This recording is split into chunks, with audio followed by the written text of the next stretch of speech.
नमस्कार शिक्षक साथियों, आज हम ध्यान आकर्षण के भाग 3 की चर्चा करेंगे। भाग 3 के प्रश्नोत्तरी देखेंगे। इसमें कक्षा शिक्षण हेतु रणनीतियाँ एवं तकनीकी के बारे में बताया गया है। इसके निम्न बिंदु हैं, जैसे परिप्रेक्ष्य, शिक्षण कार्य के पूर्व तैयारी, शिक्षण अधिगम प्रक्रिया, क्या करें क्या न करें, कक्षा शिक्षण की प्रभावी तकनीकियाँ, शिक्षण तकनीकियों पर आधारित शिक्षण योजनाएं। इन बिंदुओं पर यहाँ पर हम चर्चा करेंगे। तो यहाँ क्वेश्चन बन करके तैयार होता है। प्रथम क्वेश्चन है, अध्यापकों को शिक्षण कार्य के पूर्व कैसी तैयारी कर लेनी चाहिए। जब वो ध्यान आकर्षण की क्लास लगाएंगे तो अध्यापकों को शिक्षण कार्य के पूर्व कैसी तैयारी करना चाहिए, इसके बारे में भली भांति आकलन और तैयारी कर लेनी चाहिए। अध्यापक और शिक्षण कार्य के पूर्व निम्न तैयारियां करनी चाहिए। अधिगम स्तर संबंधी सूची बना लेनी चाहिए। समूह निर्धारण कर लेना चाहिए। जैसे हमने पहले वीडियो में बताया था कि समूह निर्धारण ए, बी और सी के अंतर्गत करेंगे, तो इस प्रकार समूह ए, समूह बी और समूह सी का निर्धारण कर लेना चाहिए। तीसरा है, लर्निंग आउटकम की सूची बना लेनी चाहिए। जो लर्निंग आउटकम, कौन बच्चा कितना प्राप्त कर रहा है, उसकी दक्षताएं कितनी पूरी कर रहा है, उसकी सूची हमें पहले से तैयार कर लेनी चाहिए।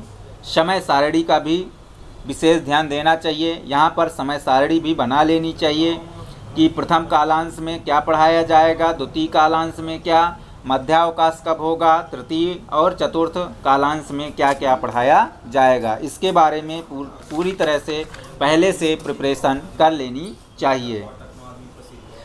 दिवस विभाजन भी कर लेना चाहिए।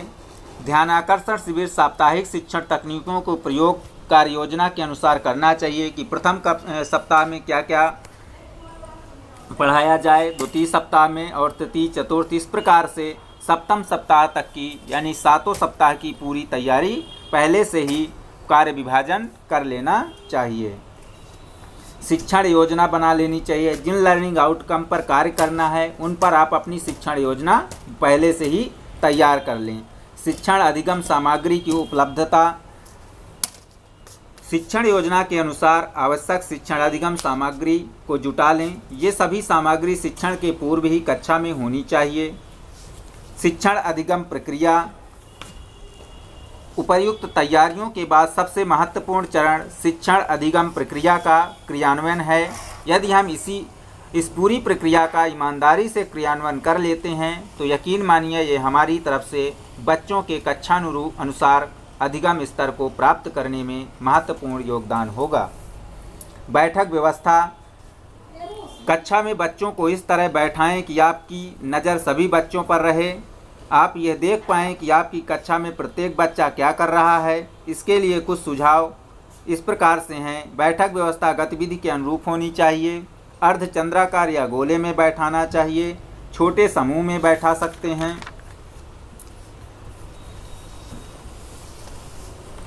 इस प्रकार से हमारा इस पूरा ध्यान आकर्षण के बारे में हमारी कैसी बैठक व्यवस्था, शिक्षण अधिगम प्रक्रियाएं किस प्रकार की होनी चाहिए, ये सब कुछ पहले से ही तय कर लेना चाहिए। अगला क्वेश्चन है प्रश्न संख्या 2, ध्यान आकर्षण शिविर के पश्चात की कार्य योजना क्या होनी चाहिए। अब ध्यान आकर्षण शिविर के बाद कौन सी कार्य योजना बना लेनी चाहिए।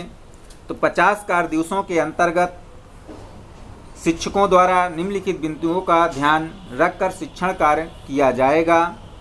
लर्निंग आउटकम का चयन करना, कक्षा शिक्षण अभ्यास के लिए उपयुक्त शिक्षण तकनीकियों का चयन करना, शिक्षण योजना का निर्माण करना, शिक्षण अभ्यास में प्रयुक्त की जाने वाली सामग्री का चुनाव करना, बच्चों के अधिगम स्तर का आकलन करना। ध्यान आकर्षण शिविर के पश्चात भी शिक्षकगण नियमित रूप से दैनिक कक्षा शिक्षण में ध्यान आकर्षण शिविर के अनुरूप उपयुक्त बिंदुओं पर ध्यान देने का कार्य जारी रखेंगे। कक्षा शिक्षण की प्रभावी तकनीकियाँ किस प्रकार से हैं, इसकी शिक्षण की तकनीकियों के बारे में विशेष ध्यान देना चाहिए। प्रभावी शिक्षण तकनीकियां हैं संसाधनों से पूर्ण कक्षा कक्ष का वातावरण, कक्षा प्रबंधन, बैठक व्यवस्था, रोचक प्रस्तावना, शिक्षण अधिगम सामग्री का उपयोग, शैक्षिक गतिविधियों, नवाचारों, रोचक खेलों, रोल प्ले, कहानी आदि का उपयोग, प्रश्न पूछना, सीखने के लिए बातचीत, बच्चों के लिए कार्यपत्रक, सभी को शामिल करना, समूह कार्य, जोड़ी में कार्य, परिवेशीय संसाधनों का उपयोग, अभ्यास के अवसर देना, अर्जित ज्ञान की पुनरावृत्ति, सकारात्मक प्रतिपुष्टि देना, शैक्षिक भ्रमण, सरल से कठिन की ओर, प्रोजेक्ट कार्य, ये शिक्षण तकनीकियां हैं। इस पर अगर हम विशेष रूप से देखें तो संसाधनों से पूर्ण कक्षा कक्ष का वातावरण किस प्रकार का होना चाहिए। कक्षा कक्ष का वातावरण शिक्षण अधिगम प्रक्रिया को बहुत प्रभावी करता है। यदि कक्षा कक्ष रोचक एवं आकर्षक चित्रों, लेखन, विषयगत शिक्षण सामग्रियों, अनुपूरक पठन पाठन संसाधनों आदि से परिपूर्ण है तथा उसमें बच्चों द्वारा किए गए कार्य प्रदर्शित किए गए हैं तो इसके निम्न लाभ होंगे। बच्चे उत्साहित होकर सीखने की प्रक्रिया में शामिल होंगे, सीखने में आनंद आएगा, अवधारणाओं को समझने में आसानी होगी और इस तकनीक को निम्नांकित शिक्षण प्रक्रिया द्वारा बेहतर ढंग से समझा जा सकता है। जैसे यहाँ पर चयनित कक्षा 3 और समयावधि 40 मिनट दी गई है और विषय हिंदी पर हम कर सकते हैं या किसी भी विषय को लेकर के हम कर सकते हैं। कक्षा प्रबंधन में बैठक व्यवस्था। कक्षा प्रबंधन बच्चों की अधिगम प्रक्रिया में भागीदारी को बहुत सीमा तक प्रभावित करता है, इसलिए आवश्यक है कि शिक्षक अपनी कक्षा इस प्रकार से नियोजित करें जिससे सभी बच्चों की प्रतिभाग करने व सीखने का पर्याप्त अवसर मिले। रोचक प्रस्तावना। प्रायः शिक्षक बिना किसी प्रस्तावना अथवा भूमिका बनाए शिक्षण प्रारंभ कर देते हैं। प्रभावी कक्षा शिक्षण की दृष्टि से विषय वस्तु का प्रवेश अत्यंत रुचिकर ढंग से पूर्व ज्ञान पर आधारित होना चाहिए। शिक्षण अधिगम सामग्री का सार्थक उपयोग किया जाना। शिक्षक कक्षा शिक्षण को रोचक एवं सहज बनाने के लिए अनेक शिक्षण अधिगम सामग्रियों का उपयोग करते हैं जिनसे उन्हें शिक्षण अधिगम प्रक्रिया संचालित करने में सहायता मिलती है। वहीं दूसरी ओर विद्यार्थियों का सीखना सुगम, रोचक व स्थायी हो जाता है। शिक्षण सामग्री के रूप में स्थानीय उपलब्ध संसाधनों का उपयोग किया जाना अति उपयोगी होगा। इसमें चार्ट्स, ग्लोब, शैक्षिक खेल, सांप सीढ़ी, गिन तारा, फ्लैश कार्ड्स, चित्रकथाएँ, मॉडल, डायस, ऑडियो वीडियो, ज्यामितीय आकृतियाँ, अवधारणा, नेपियर स्केल और स्वयं अपनी कक्षा के बच्चे हो सकते हैं।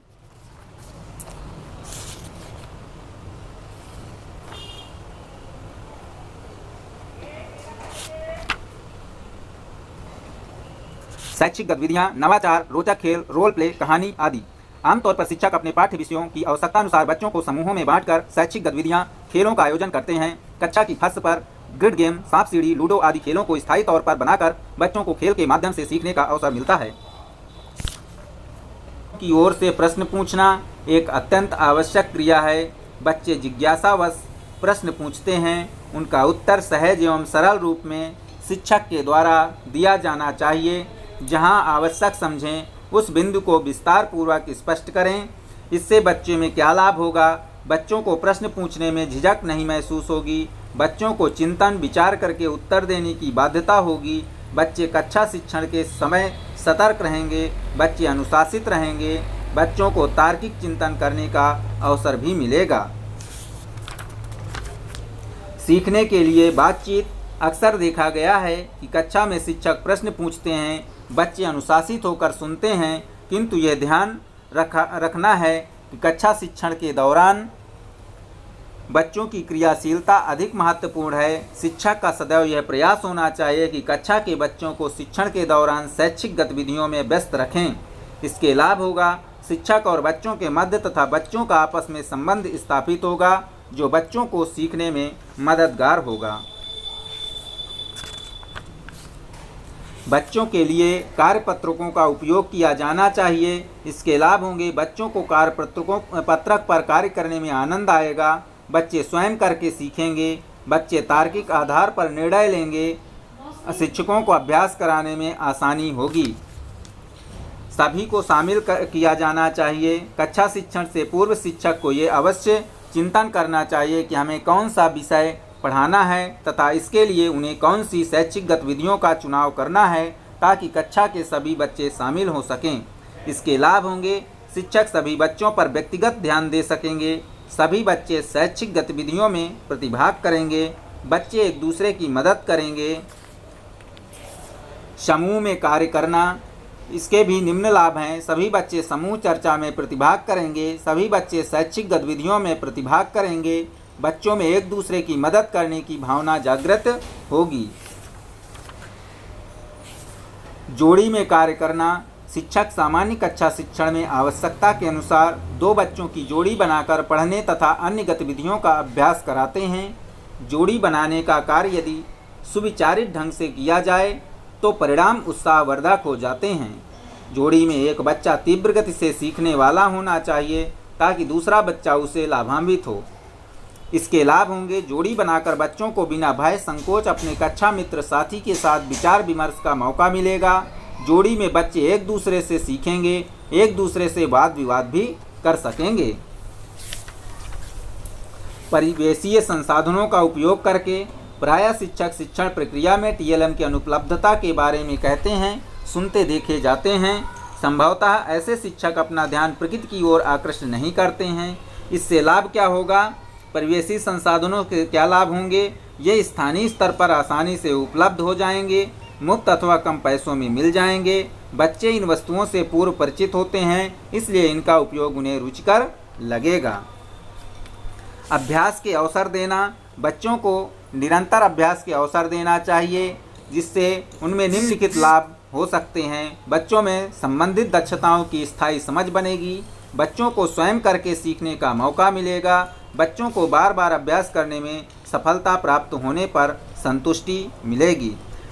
अर्जित ज्ञान की पुनरावृत्ति, सामान्य कक्षा शिक्षण में शिक्षक प्रायः विषय वस्तु को अनेक प्रकार से प्रस्तुत करते हैं। संप्रेषण की दृष्टि से अध्यापक अनेक उदाहरण देकर उसी तथ्य को बार बार दोहराते हैं। शिक्षक द्वारा अनेक तरीकों का प्रयोग करते हुए बार बार दोहराना, पुनरावृत्ति करना विषय वस्तु को ग्राह्य बना देता है। अधिकांश बच्चे पुनरावृत्ति करने से लाभान्वित होते हैं। इससे क्या लाभ होंगे?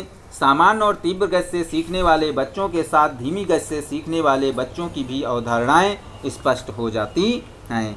सकारात्मक प्रतिपुष्टि देना, सामान्य कक्षा शिक्षण में समूह कार्य में, जोड़ी में कार्य करते समय और किसी प्रोजेक्ट में कार्य करते हुए जब शिक्षक बच्चों के कार्यों का अवलोकन व प्रेक्षण करते हैं तब शिक्षक को बच्चों की कठिनाइयों और मजबूत पक्षों का पता चलता है। यदि बच्चे किसी दिए गए कार्य में कठिनाइयों का अनुभव कर रहे हैं अथवा उन्होंने सफलता प्राप्त की है, दोनों ही स्थितियों में शिक्षक द्वारा बच्चों को सकारात्मक प्रतिपुष्टि के माध्यम से उचित मार्गदर्शन देकर प्रोत्साहित करना आवश्यक होता है। शैक्षिक भ्रमण कराना भी अनिवार्य होता है। शैक्षिक भ्रमण कराना चाहिए। अपने आसपास के ऐतिहासिक स्थल या धार्मिक स्थलों के बारे में भ्रमण करा करके उसके बारे में बताना चाहिए। स्थलीय अवलोकन से बच्चों को प्रत्यक्ष जो अनुभव प्राप्त होगा वह पुस्तकीय ज्ञान को पुष्ट करेगा। स्थलीय भ्रमण से तथ्यों की स्पष्टता होगी। बच्चे आनंदपूर्वक बिना भय डर संकोच के वस्तुओं का प्रत्यक्ष अनुभव करके सीखेंगे। अंत में सरल से कठिन की ओर भी ले जाना चाहिए बच्चों को। पहले सरल चीज़ें बतानी चाहिए, फिर कठिन चीज़ों की ओर ले जाना चाहिए, जिससे बच्चों में शिक्षण के प्रति उबाऊ नहीं होते हैं और वो लगन और मेहनत के साथ शिक्षण कार्य में सहभागिता निभाते हैं। प्रोजेक्ट कार्य और अंत में प्रोजेक्ट कार्य दिया जाना चाहिए।